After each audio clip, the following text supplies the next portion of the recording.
Cuando salga de esta iré corriendo a buscarte.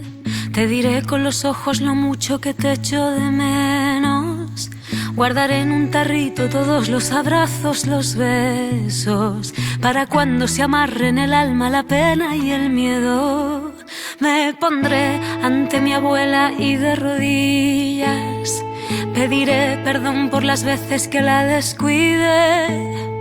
Brindaremos por los que se fueron sin despedida. Otra vez, otra vez.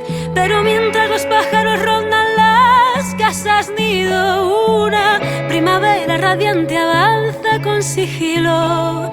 He zurcido mis telitas rotas con aguja y hilo.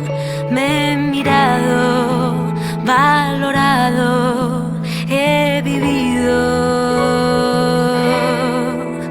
Somos aves enjauladas con tantas ganas de volar que olvidamos que en este remanso también se ve la vida pasar. Cuando se quemen las jaulas y vuelva a levantarse el telón, recuerda siempre la lección y este será un mundo mejor. Cuando salga de esta iré corriendo a aplaudirte.